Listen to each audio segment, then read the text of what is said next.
Más Internacional.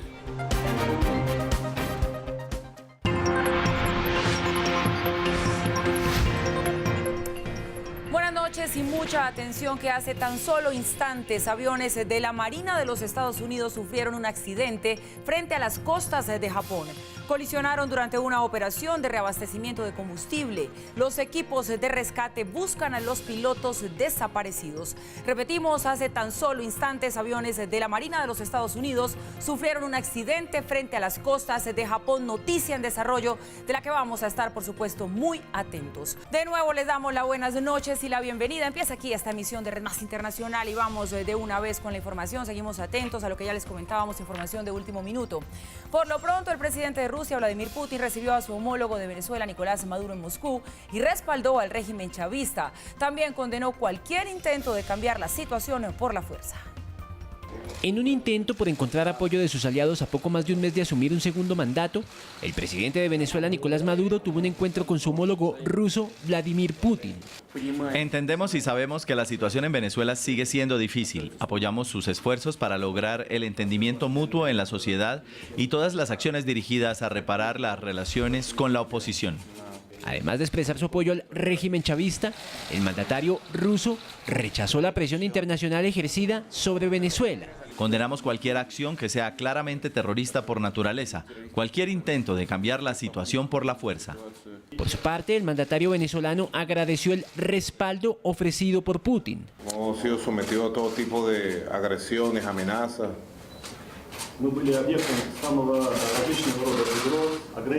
Y eso ha significado un proceso de aprendizaje.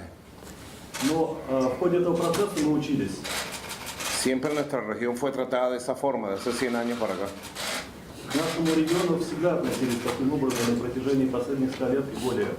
Y creo que hemos encontrado el punto para avanzar.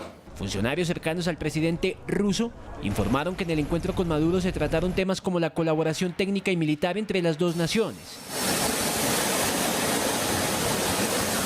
También se habló de una posible ayuda económica del país euroasiático a la nación andina. Venezuela está sumida en una crisis económica con millones de personas que sufren escasez de alimentos y medicamentos, y el gobierno de Nicolás Maduro se está demorando en pagar su deuda con Rusia. En 2017, ambos países firmaron un acuerdo que le permite a Caracas realizar pagos mínimos a Moscú en los próximos 6 años para ayudarlo a suplir sus obligaciones con otros acreedores. Las protestas de los llamados chalecos amarillos que iniciaron en el centro de París el pasado 25 de noviembre se expandieron a lo largo y ancho de Francia, en donde los sectores salud y educación ya se sumaron a las manifestaciones. El Parlamento galo debatió las propuestas de reforma fiscal, con lo que espera poner fin a estas protestas.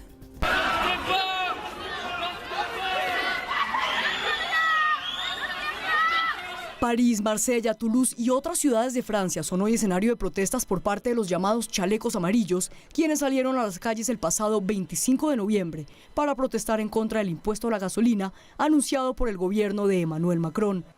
Tras incansables protestas, principalmente en los Campos Elíseos y el Arco del Triunfo en la capital francesa, el gobierno anunció que el impuesto a la gasolina, que debía entrar en vigencia en enero de 2019, se postergará 6 meses. Pero para los chalecos amarillos esta medida no fue suficiente.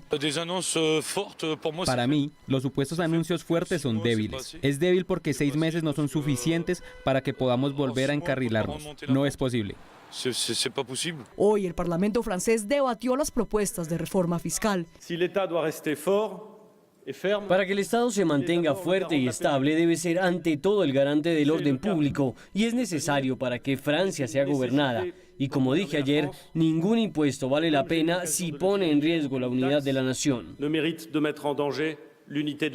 Y así como a los chalecos amarillos no los convenció el anuncio hecho por el gobierno y aún siguen marchando las calles de Francia, la oposición desde el Parlamento objetó la medida a corto plazo tomada por el gobierno.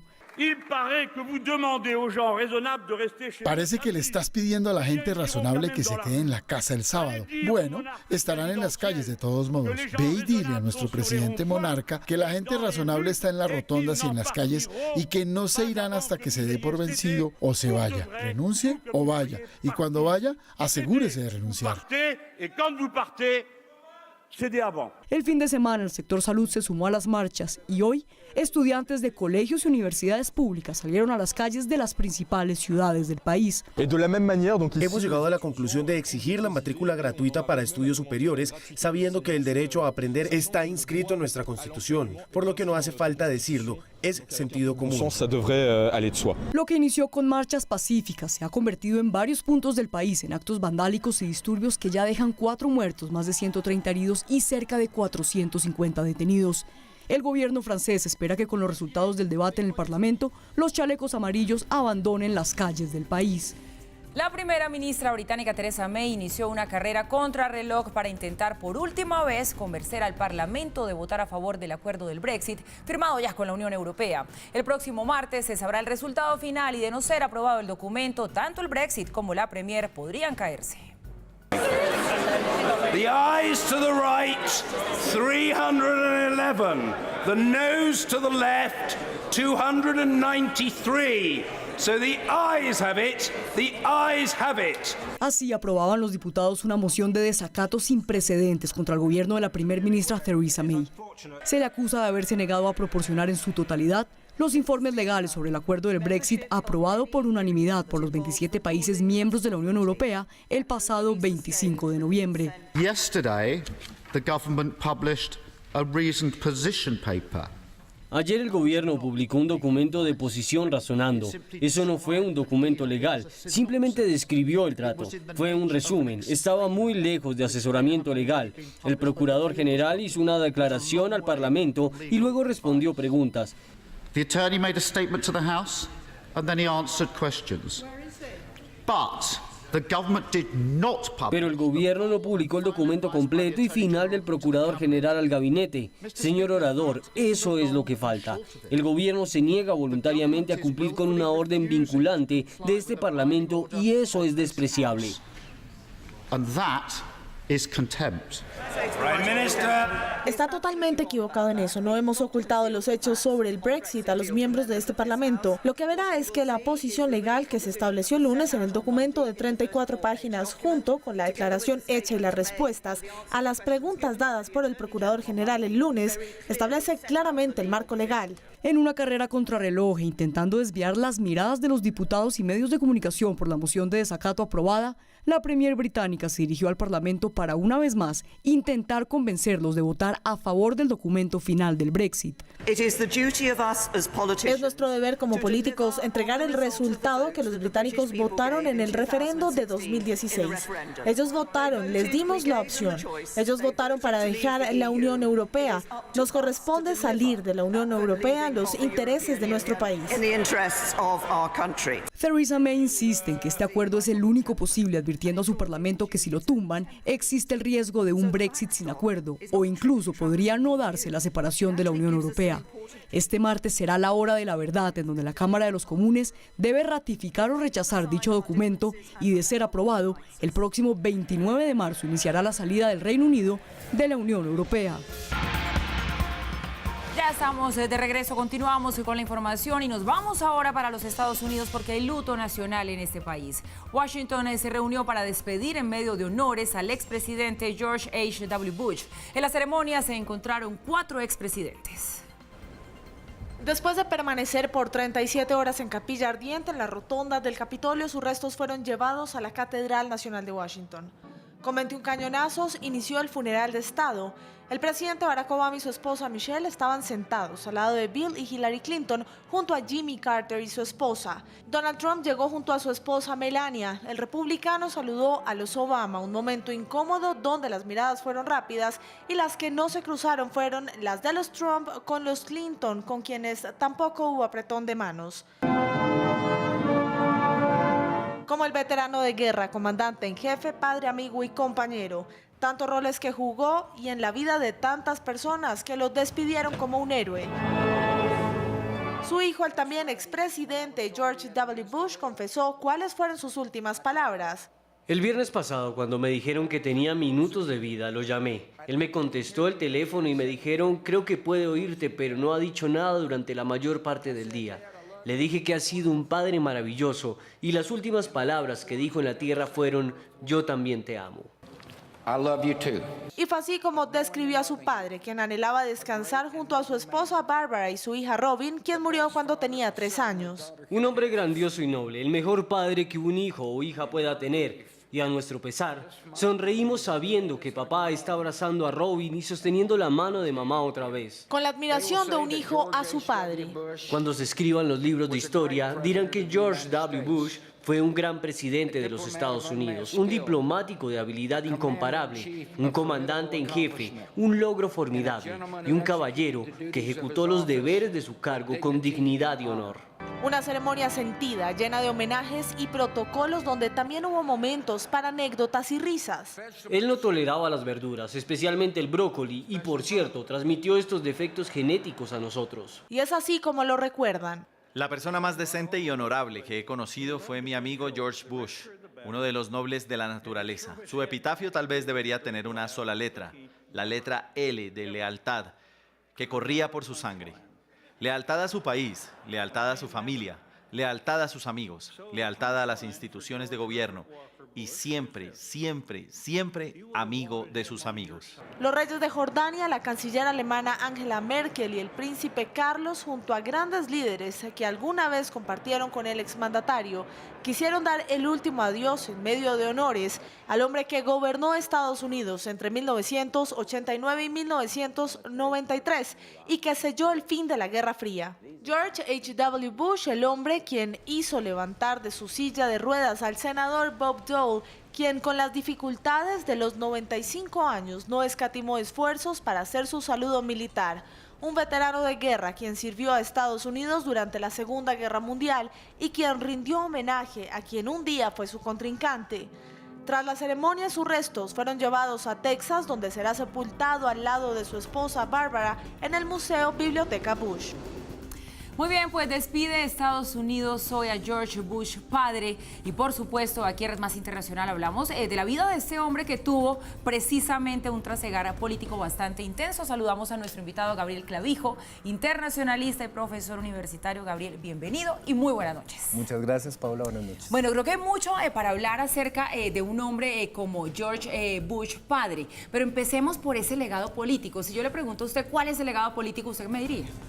Creo que el legado político de George Bush, el principal, fue que dio por terminada la Guerra Fría por medio de sus buenos oficios diplomáticos. Económicamente, George Bush no tuvo un buen gobierno al interior de Estados Unidos, pero internacionalmente fue un gobierno muy exitoso.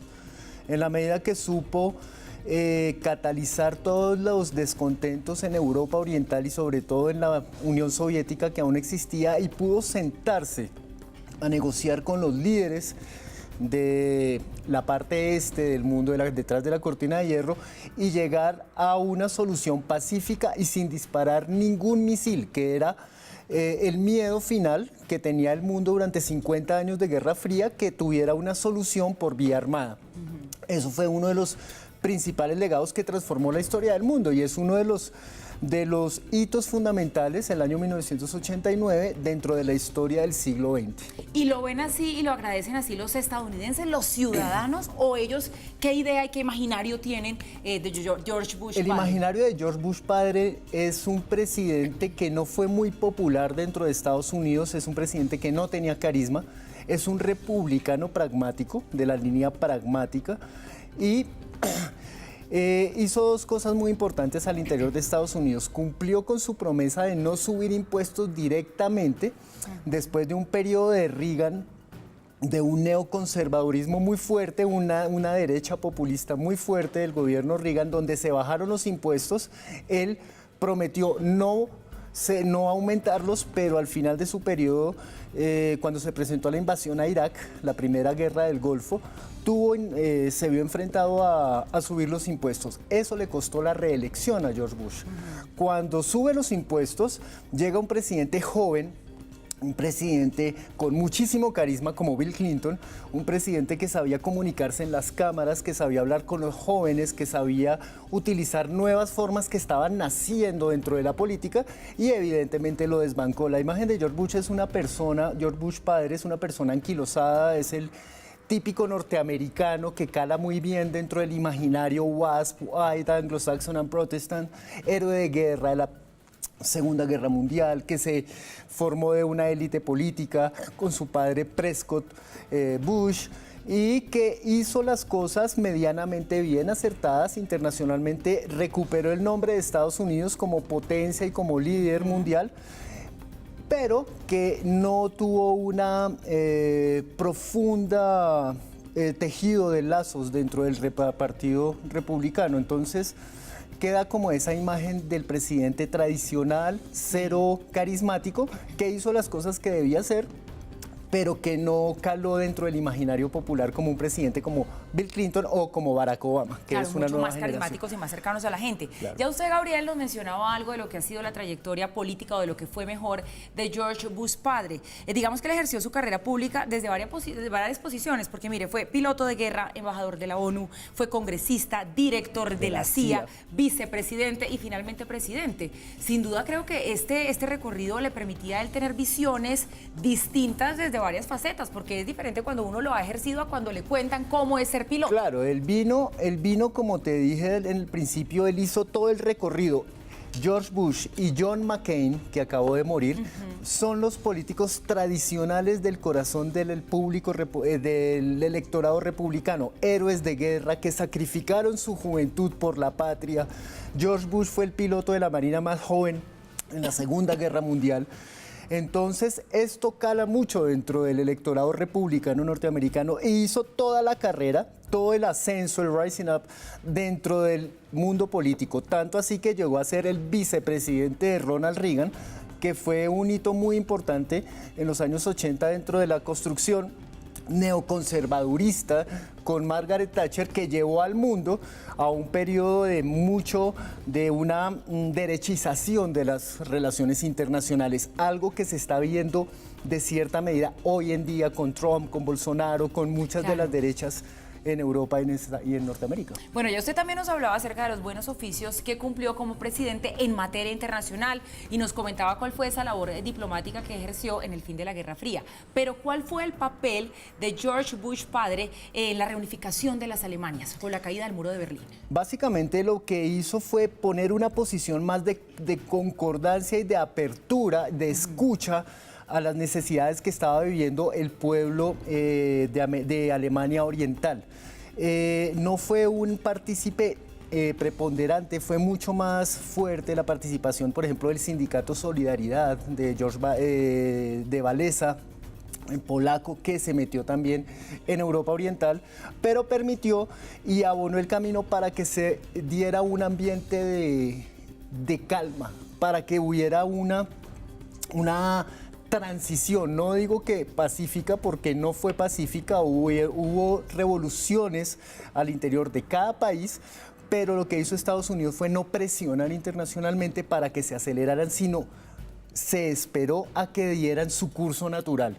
Y después de dar su curso natural, empezó a acercar a la Unión Soviética, a la Rusia naciente con Boris Yeltsin, hacia una transición hacia el mundo occidental. Sí, y hay que tener en cuenta también que Estados Unidos siempre fue muy cuidadoso de no darle un nuevo rol preponderante a la nueva Rusia naciente, o sea, la madre Rusia, algo que Putin está tomando hoy en día, ¿sí? Putin está retomando ese fervor nacional y esa tradición histórica que ellos se ven como una potencia mundial todavía, ¿sí? Eso no lo hizo George Bush, no le dio ese impulso. Sin embargo, solamente fue un espectador y acogió a los países de esta nueva camada de Europa Oriental hacia un acercamiento hacia el mundo occidental. Aún no se ha completado, pero se cerró un capítulo bastante tensionante en la historia del mundo. Hay que recordar también que no es solamente la posición de la negociación de la Guerra Fría. George Bush invadió a Panamá. George Bush dio la orden para atacar a Saddam Hussein cuando invadió a Kuwait. ¿No hay duda de que fue George Bush el artífice de esa coalición de tropas internacionales para luchar en Irak? Por supuesto, eso está clarísimo. George Bush fue el artífice y el arquitecto para cuadrar la coalición internacional para atacar a Saddam Hussein, que en ese momento, buscando una vía al mar, a la desembocadura del Golfo Pérsico, a la desembocadura del Chat el Arab, buscó adueñarse de los campos, de los ricos campos petrolíferos de Kuwait, porque tenía costa sobre ese pedazo de mar. Ahí es donde tocan los intereses norteamericanos e inmediatamente George Bush sale a patrocinar o a respaldar a Kuwait. Ese es el origen de muchos de los problemas que vemos hoy en día en Medio Oriente. Dicen algunos expertos internacionales como si fuera el primer paso para el desencadenamiento de lo que posteriormente fue Al-Qaeda, porque el asentamiento de tropas norteamericanas en Arabia Saudita es lo que hace que Osama Bin Laden se radicalice en su posición y empiece a formar las células terroristas que hoy se conocieron hace unos años como Al-Qaeda y que han devenido en otras formas de terrorismo a nivel internacional. Bien dice el dicho, Estados Unidos alimenta a sus propios demonios internacionalmente. Pero entonces uno escuchándolo, Gabriel, diría que como todo en la vida, pues aquí hay cosas muy buenas que hizo como presidente, pero otras pues que sí dejan ciertos mantos de duda o de reflexiones personales, porque uno podría ver una política de George Bush expansionista y algo bélica. Sí, por supuesto, es un republicano que busca mantener el interés de Estados Unidos como protector y guía del mundo libre, como llaman ellos, del hemisferio occidental. Esa es una de las políticas claras de la orientación centro-derecha republicana en Estados Unidos, mantener un protagonismo internacional muy fuerte dentro del mundo. Es clásico, es un republicano clásico pragmático. Y con errores y con aciertos, pues deja un legado en la historia, no solamente de los Estados Unidos, sino del mundo. Hoy despedimos todos a George Bush padre, quien ya con este funeral de Estado pues le dice adiós a este mundo. Gabriel Clavijo, internacionalista, profesor universitario, muchas gracias por estos minutos aquí hablándonos acerca de este hombre, pues que sigue, como yo lo digo, hay mucho para comentar acerca de él y estos minutos creo que han sido enriquecedores. Muchas gracias, Paula. Buenas noches para usted. Igualmente. Y seguimos con la información. El fiscal especial que investiga la trama rusa, Robert Mueller, recomendó que el ex asesor de seguridad nacional de la Casa Blanca, Michael Flynn, no vaya a la cárcel como respuesta a la ayuda y colaboración en la investigación de Russiagate. Estos fueron los documentos presentados a la Corte por el fiscal especial de la trama rusa, Robert Mueller. Michael Flynn se vio forzado a renunciar tan solo días después de que Donald Trump llegara a la Casa Blanca, después de que se filtrara que había hablado con el entonces embajador de Rusia en Estados Unidos, Sergei Kislyak, sobre las sanciones del entonces mandatario Barack Obama sobre Rusia por la supuesta injerencia electoral.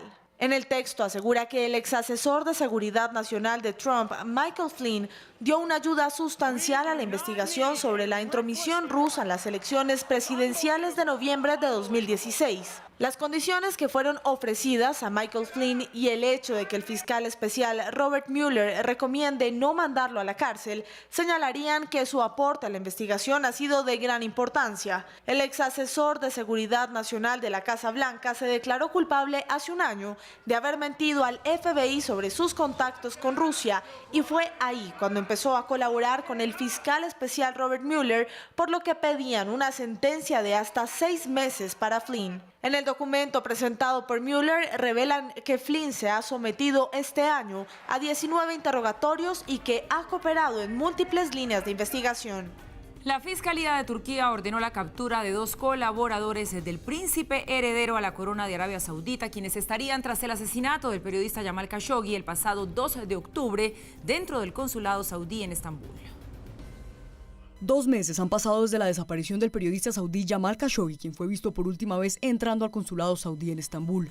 Días después de su desaparición, se supo que Khashoggi fue asesinado y posteriormente descuartizado dentro de la sede diplomática.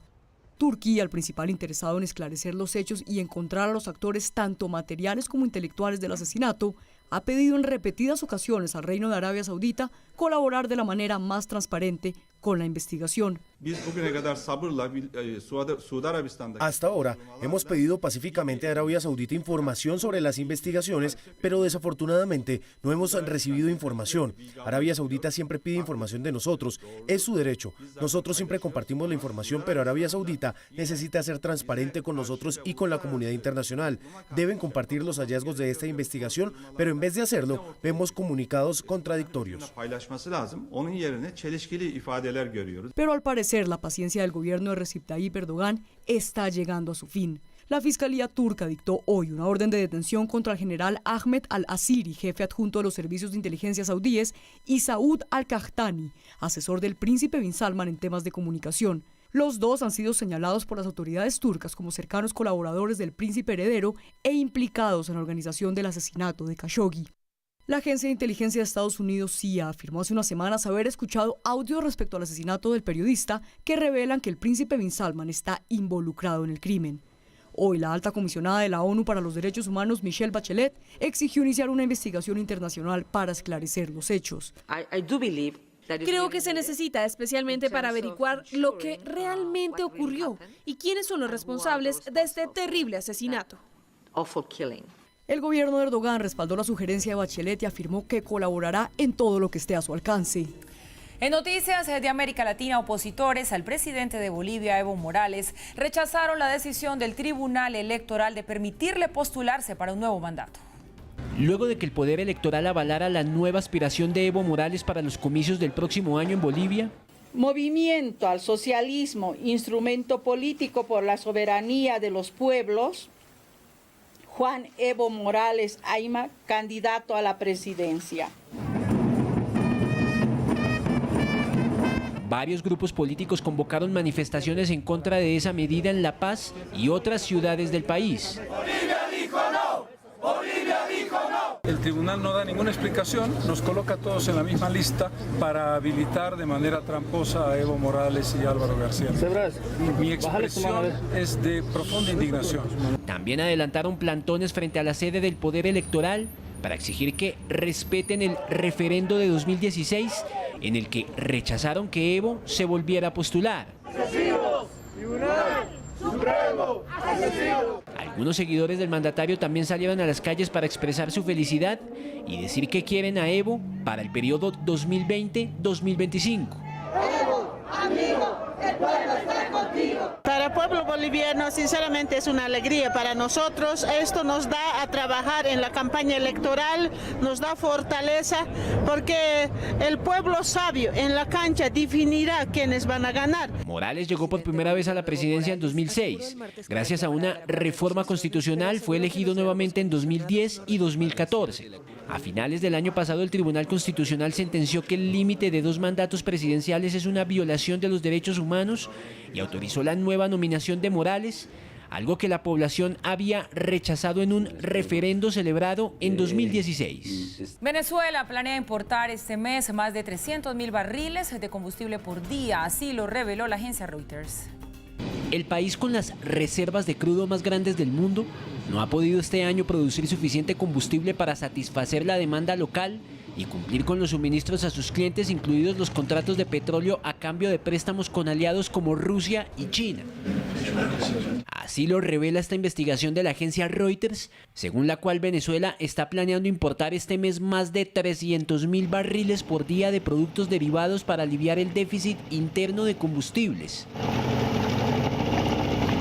Reuters agrega que las frecuentes fallas en la operación de las refinerías y la necesidad de priorizar exportaciones son las principales causas de la importación. De la politiquería barata. Entre enero y noviembre de este año, la petrolera estatal PDVSA importó 19.000 barriles diarios de crudo, principalmente para alimentar su refinería Isla en Curazao, y 234.000 barriles de productos refinados que incluyen nafta para diluir su producción de petróleo extrapesado, gasolina y diésel para generación de energía.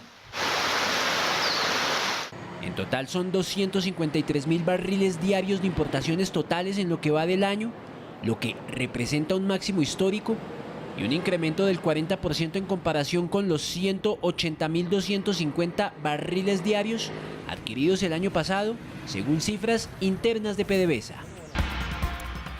De regreso a la información internacional, continúa aquí con nosotros. El gobierno de Dinamarca, formado por una coalición de centro-derecha, ha propuesto enviar a un islote a inmigrantes a quienes se les ha negado el asilo y no pueden ser deportados a sus países de origen. La propuesta aún necesita luz verde por parte del Parlamento para ser aprobada. El gobierno de Dinamarca tiene previsto para el 2021 iniciar el destierro de algunos inmigrantes que han llegado en los últimos años al país nórdico. La propuesta fue presentada ante el Parlamento danés por el gobierno de coalición de centroderecha con el apoyo del Partido Popular de extrema derecha y tiene como objetivo aislar a aquellos inmigrantes a quienes se les negó el asilo y no pueden ser deportados a sus países de origen. El destierro se hará a la pequeña isla de Lindholm, un terreno danés con una superficie de 7 hectáreas, en donde fue construido un centro penitenciario que está siendo modificado para la vivienda de los inmigrantes. A veces se encuentran dificultades para devolver a los migrantes a sus países de origen cuando no son aceptados como refugiados, pero deben abordarse de una manera segura y humana, no de una forma que pueda generar daño. Y es muy probable que este plan lo haga porque hemos visto el impacto negativo de tales políticas de aislamiento y no debemos replicarlas. Una polémica propuesta que aún necesita la aprobación del Parlamento danés en un momento en el que el país nórdico alista los comicios electorales del 2019. Bueno, y escuchen esto, en Brasil nació la primera bebé de un útero trasplantado de una donante fallecida. Una nueva técnica que podría aumentar las posibilidades para las mujeres que quieran tener un hijo. Nació hace un año, está sana y tiene un desarrollo psicomotriz normal. La madre, una mujer de 32 años, no tenía útero por una enfermedad congénita que afecta a una de cada 4.500 mujeres. Por esta razón, y en una cirugía que duró más de 10 horas, los médicos le trasplantaron el útero de una mujer de 45 años que había fallecido por un derrame cerebral. 7 meses después del injerto, le implantaron uno de sus óvulos previamente fecundados. Tras una gestación normal, ocurrió el milagro de la vida. Estaba un poco asustada, pero creía que iba a tener éxito y confió en nuestro equipo. El coraje y los sentimientos cambiaron. Se sintió mucho más feliz cuando el proceso continuó después de la cirugía y principalmente después de quedar embarazada, se sintió muy feliz. Anteriormente se habían realizado otros 10 trasplantes de útero de donantes fallecidos en Estados Unidos, República Checa y Turquía, pero el hecho del Hospital das Clínicas de la Universidad de Sao Paulo es el primero que arroja este resultado. Es un paso muy importante, realmente un hito para la medicina humana y reproductiva, porque es la primera vez. Hasta ahora solo si la mujer tenía una amiga cercana o una pariente que pudiera donar el útero, podía recibir un trasplante. Tras el parto, el útero fue extraído sin que se encontrara ninguna anomalía, y 3 días después, la madre y su hija recibieron el alta médica.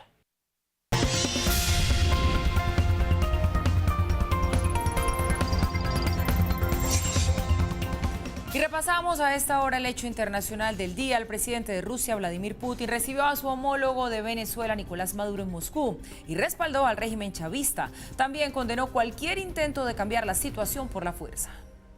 En un intento por encontrar apoyo de sus aliados a poco más de un mes de asumir un segundo mandato, el presidente de Venezuela, Nicolás Maduro, tuvo un encuentro con su homólogo ruso, Vladimir Putin. Entendemos y sabemos que la situación en Venezuela sigue siendo difícil. Apoyamos sus esfuerzos para lograr el entendimiento mutuo en la sociedad y todas las acciones dirigidas a reparar las relaciones con la oposición. Además de expresar su apoyo al régimen chavista, el mandatario ruso rechazó la presión internacional ejercida sobre Venezuela. Condenamos cualquier acción que sea claramente terrorista por naturaleza, cualquier intento de cambiar la situación por la fuerza. Por su parte, el mandatario venezolano agradeció el respaldo ofrecido por Putin. Hemos sido sometidos a todo tipo de agresiones, amenazas.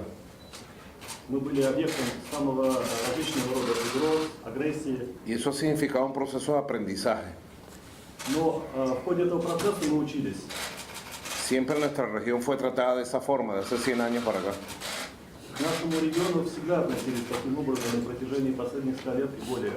Y creo que hemos encontrado el punto para avanzar. Funcionarios cercanos al presidente ruso informaron que en el encuentro con Maduro se trataron temas como la colaboración técnica y militar entre las dos naciones.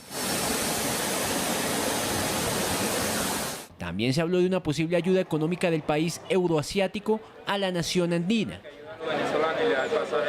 Venezuela está sumida en una crisis económica con millones de personas que sufren escasez de alimentos y medicamentos, y el gobierno de Nicolás Maduro se está demorando en pagar su deuda con Rusia.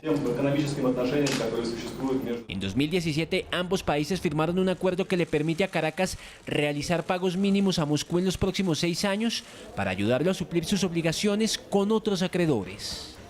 Y llegamos así al final de esta emisión de Red Más Internacional. A ustedes, como siempre, gracias por su compañía y por informarse con nosotros. Sigan en nuestra programación, que ya viene al punto. Programa que dirige que presenta nuestro director Juan Lozano. Buenas noches.